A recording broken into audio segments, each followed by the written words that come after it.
You were a soldier first class, right? Yeah. Weird. Really? What's weird about it? Nothing. Just that you were the same rank. Huh? As who? The first guy I ever loved.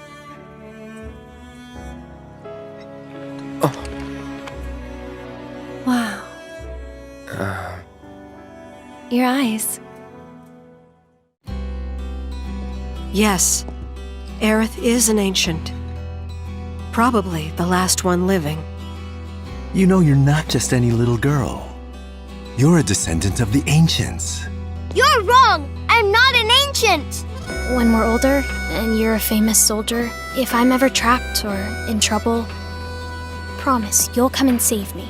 Sephiroth, soldiers, I'm sick of this! I'm sick of all of this! I've never been so proud. Women must be hounding you day and night. I'd really love to stay and chat, but we gotta go. So soon? Got more pizza in the oven? I'll take another wedge! Looky here, boys! Burglars! Tifa! I'm coming for you! Viciously! Without mercy! Until they vomit blood! You seek my approval, do you? I should warn you. Huh? Tails, you lose. Give it back! Give it back. Are you going? I'm sorry, honey. I wish I didn't have to. Shinra has confirmed the reactor to be the target of the bomb threat. Shinra's decided they ought to stamp them out! The sky is falling, and Avalanche is to blame. But I work for Shinra. I'm the enemy. I don't care! Greetings and welcome. Avalanche, I presume. You mean you're not here to give President Shinra his comeuppance? I've also drafted a That will not be needed. Huh? 2 words, Reeve. Neo Midgar. Come on, let's push it past the red line! Stop them, you fools! Don't let them escape! They're going to drop the plate on us? Yes. Whispers, perhaps best described as arbiters of fate.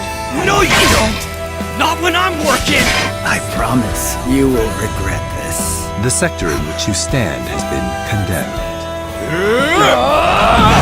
You're a soldier, aren't you? Which, of course, would mean that I own you. Through suffering, you will grow strong. Isn't that what you want? Come on, you see the piece of shit we're driving here? Says the 300-pound sack of it. Hey!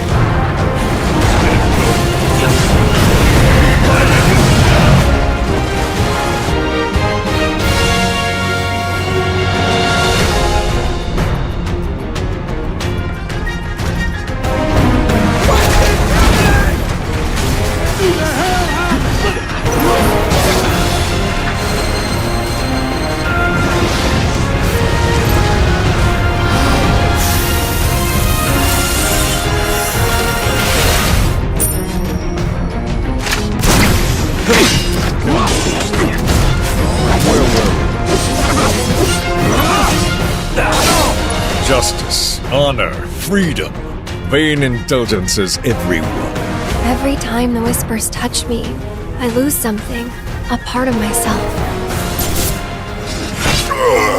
Tonight marks a new beginning. For Shinra! This could well be her last line of defense. Let's go. Let us defy destiny. Together. Cloud, there's still so much to be done.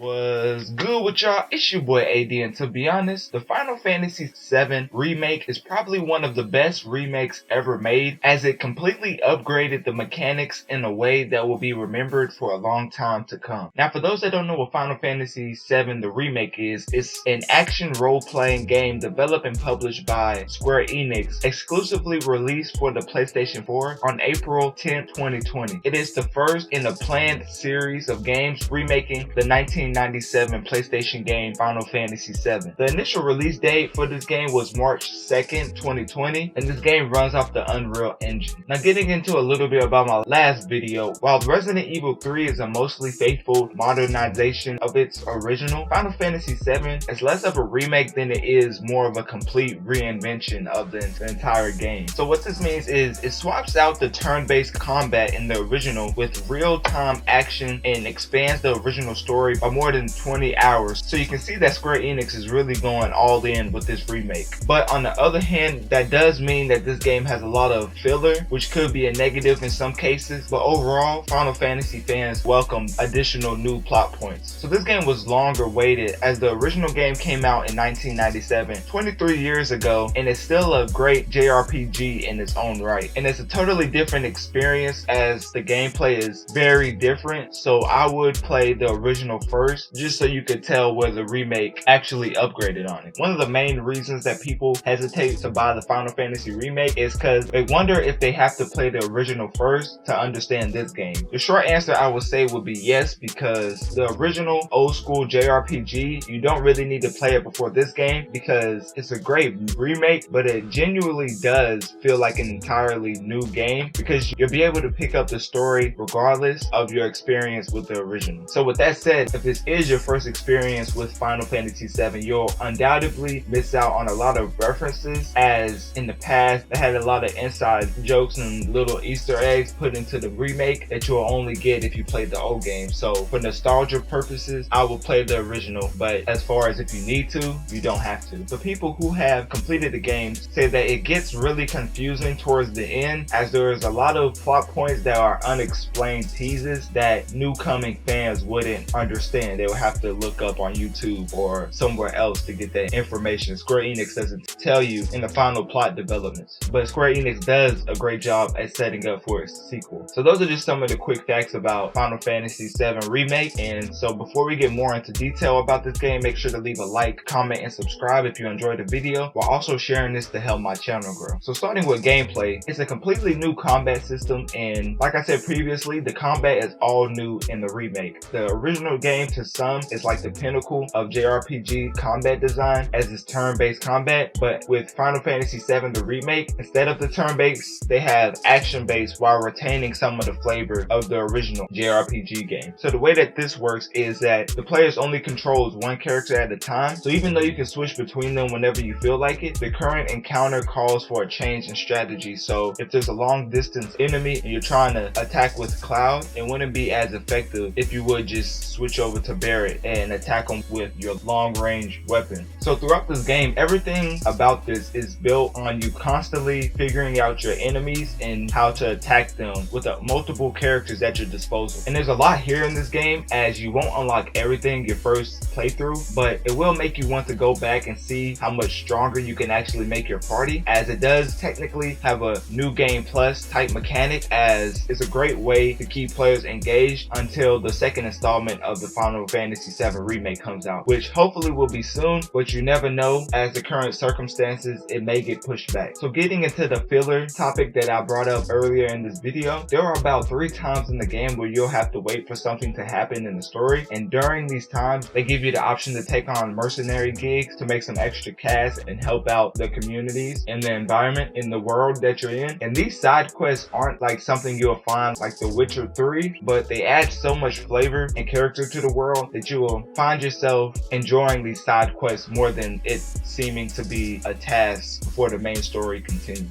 And people who know a lot more about Final Fantasy VII, they say that this game wouldn't do justice to the original if it didn't have very hard optional boss fights, and this game has a lot of that, as at a certain part in the story they frame it as VR missions, and you'll have to go against giant monsters roaming around the streets of Midgar. But if you're looking for that classic Final Fantasy post-game challenge, Square Enix definitely provides that. So speaking on New Game Plus a little bit more, after finishing the game, a chapter select screen will unlock, and then when you pick a chapter, you'll be able to keep all of your abilities, levels, and equipment. So that's why I compared this to New Game Plus, as once you complete the main story, a lot of additional things unlock, so the game will still give you a lot to do. And one of the things that they talk about with unlocking different equipment and abilities is they say that this game will be more efficient if it gave the players the ability to have inventory loadouts because there's a lot of item management. So to make it easier on players and not make them feel too overwhelmed, inventory loadouts should be implemented into the game either as a patch, or they can just put that into part 2 when it hopefully comes out soon. So moving on to story, this is a 30 to 40 hour campaign, and the basics of this is that you're playing as Cloud Strife, a mercenary that's been hired by Avalanche, a group of eco-activists that is fighting against a giant energy corporation known as Shinra. Square Enix takes it upon themselves to add a ton of detail to this already fleshed out story, and so that means that if you was playing the original game, one section would take you 5 hours long, but in this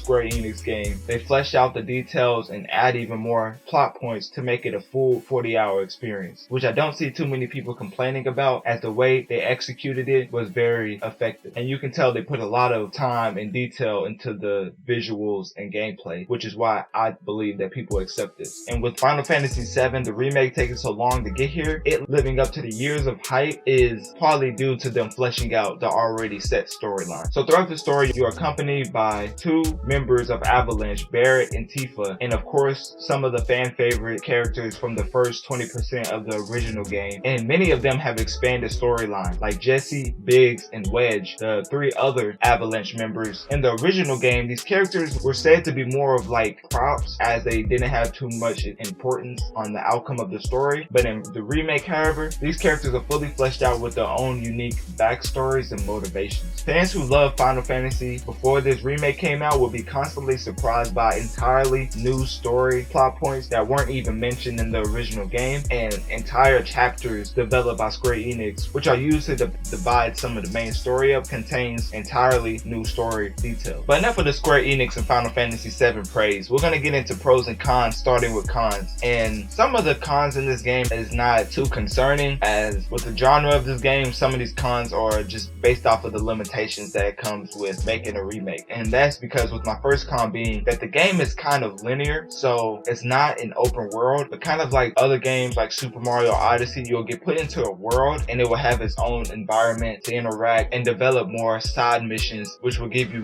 more background on the environment that you're in. So even though it's not open world, it's still pretty linear compared to open world games, which might not be a con because I don't believe that Square Enix is going for that completely open world game feel. But another con I have listed, even though this game is fully fleshed out and deserves a $60 price tag in my opinion, some people might not like that Square Enix took the liberties of playing with the original Final Fantasy VII story. Another con I had is that we had to wait basically like 100 years for this Final Fantasy remake to come out, and hopefully the part 2 doesn't take another 300 years to come out. With them already having the base character models in the environments, hopefully part 2 will come out faster as they're not building them from scratch. And then my final con is something that everybody who's played the game brings up, is that this game is very long, and that's because of some filler being not too welcome, as they will put in completely unnecessary quests during the main mission that its only purpose is to extend the runtime of the game. But getting into pros, one of the biggest things you look for in a remake is the visuals, because the main purpose of a remake is to modernize the old game, and that starts with the visuals in my opinion. And Square Enix does a great job with that, as the visuals look great and it's probably one of the best looking games to ever come out on the PlayStation 4. My next pro is that the combat is very well thought out, as if you're going to take an old JRPG game and completely reinvent it to an action adventure type game, then you will still have to combine the best of both worlds, as to keep the original Final Fantasy fans entertained with your new take on the gameplay mechanics. In that aspect, the combat is excellent and they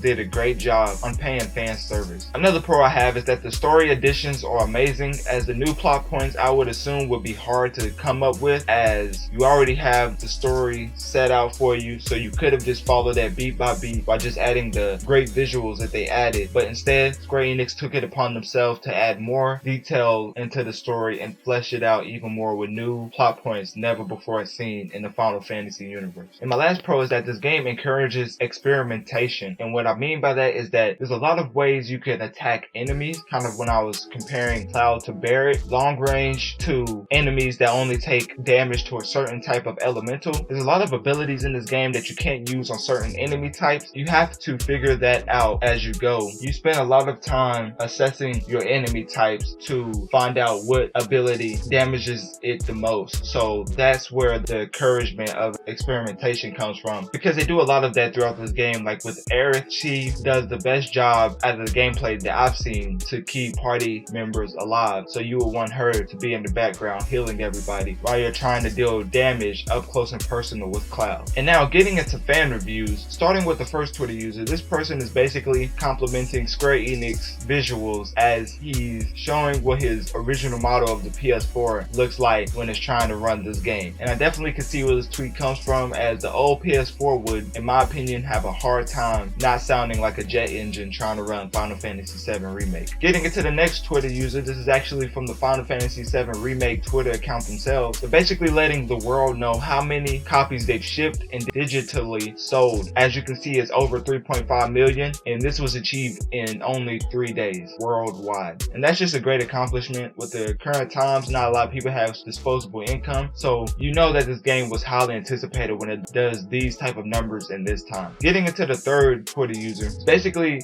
building up his own conspiracy theory, as the jukebox is something that's appeared in the last 3 Square Enix games with Control, the Resident Evil Resistance, and now Final Fantasy VII the Remake. So I thought that would be fun just to put in here so you could see how this conspiracy theory is taking form. Getting into the fourth Twitter user, he's giving high praise to the Final Fantasy VII Remake, saying it's the best remake he's ever seen. And in my opinion, it's one of the best games visually that I've ever seen on the PlayStation 4. Moving on to critic reviews, starting with IGN. IGN gave Final Fantasy VII the Remake an 8 out of 10, saying, Final Fantasy VII Remake's dull filler and convoluted additions can cause it to stumble, but it still breathes exciting new life into a classic while standing as a great RPG all its own. I don't know if they're trying to say all on its own or all its own. But anyways, that was IGN's review. Getting into GameSpot's review, they gave Final Fantasy VII Remake a 10 out of 10, which they don't give those out too often. And they gave a quote regarding this achievement saying, Final Fantasy VII Remake is an astounding achievement. The wait for its release was a long one, but in gameplay, story, characters, and music, it delivers. The wait was worth it. And then lastly with Metacritic, since this was a PlayStation 4 exclusive, there's only one score and one user score for Metacritic, and the Metacritic score is an 88 out of 100, with the user score being the 8 out of 10, which is a very high user score. If you know on my past videos, the user score is usually a lot lower than the actual Metacritic score. So in summary, Final Fantasy VII Remake completely recreates the opening portion of the original game, expanding a 5 to 8 hour section into a full 40-hour RPG experience. And every single minute is a delight, with some of the best gameplay and storytelling we've seen in a video game, let alone a Final Fantasy game, in almost 20 years. So let me know, have you played Final Fantasy VII Remake, and which Final Fantasy game do you think is the best? Let me know that in the comment section down below. So yeah, that's it for the video. If you enjoyed this, make sure to let me know by hitting that like button, subscribe, and share this with your friend, neighbor, dog, or just send this to the person across the street saying that the huge sword on Cloud's back looks like a paperclip, because without them, this wouldn't be possible. And with that, I'm out.